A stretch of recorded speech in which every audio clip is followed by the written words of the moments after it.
शहर जो कभी सोता नहीं। यहाँ की रातें जितनी चमकदार और तेज होती हैं, उतनी ही गहरी भी।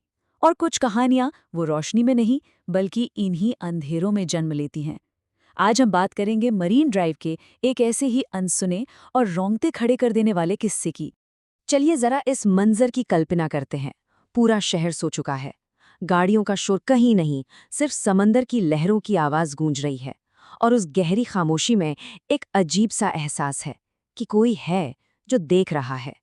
हमारी कहानी का जो हीरो है आदिल, वो अपने दोस्तों के साथ कुछ ऐसा ही महसूस करने वाला था।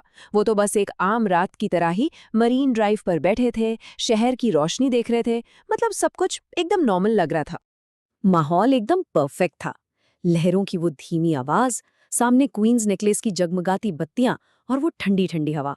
लेकिन उस रात कुछ तो अलग था। सड़क पर एक अजीब सी वीरानी थी, जो आमतौर पर मरीन ड्राइव पर कभी नहीं होती। और बस तभी उस शांत से माहौल में एक बेचैनी सी घुलने लगी। आदिल को अचानक लगा जैसे कोई उन्हें दूर से घूर रहा है। एक ऐसा एहसास जिसे चाहकर भी नजरअंदाज नहीं किया जा सकता। तो इस एहसास की वजह जानने के लिए उसने आसपास नजर दौड़ाई।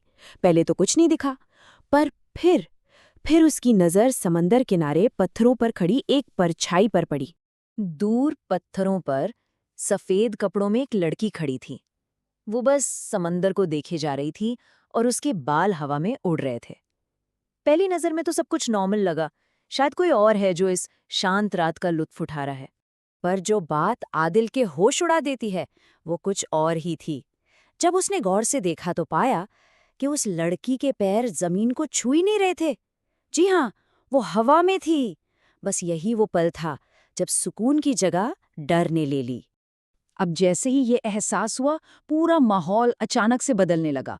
वो जो शांति थी, वो जो सुकून था, सब एक झटके में गायब हो गया और उसकी जगह एक अनजाने ठंडे डर ने ले ली।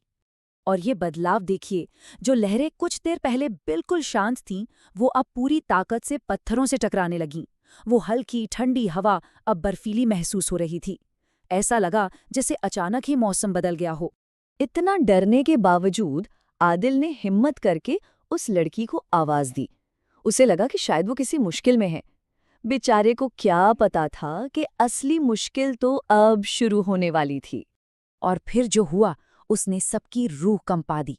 वो लड़की बहुत धीरे धीरे उनकी तरफ मुड़ी। उसका चेहरा पूरी तरह से काला था, मतलब आंखें, नाक, मुंह कुछ नहीं, बस एक काला धब्बा। और इससे पहले कि वो लोग कुछ समझ पाते, उस चेहरे से एक ऐसी चीख निकली जो दिल को चीर दे।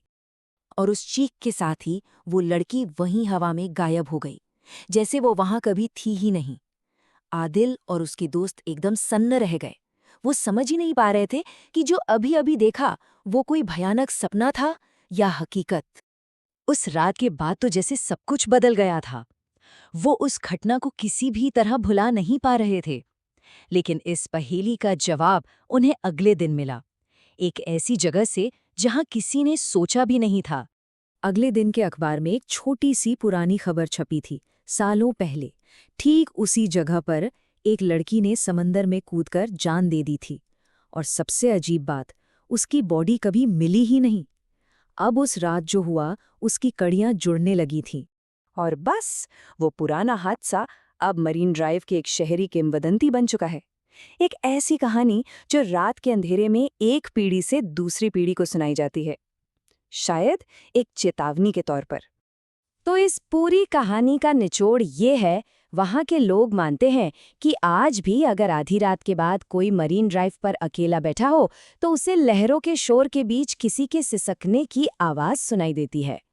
और ये कहानी खत्म होती है एक सलाह के साथ, या यूं कहें कि एक चेतावनी के साथ, कि अगर कभी उस रास्ते पर सफ़ेद कपड़ों में कोई लड़की दिखे, तो कुछ भी हो जाए, पीछे मुड़कर मत देखना। तो आखिर सवाल यहीं उठता है कि क्या ये बस एक कही सुनी बात है, या मुंबई की इन रोशन रातों के पीछे वाकई कुछ ऐसे राज दफन हैं जिनका सामना करना हर किसी के बस की बात नहीं। और जरा सोचिए, अगर उस रात आदिल की जगह कोई और होता, तो उसके साथ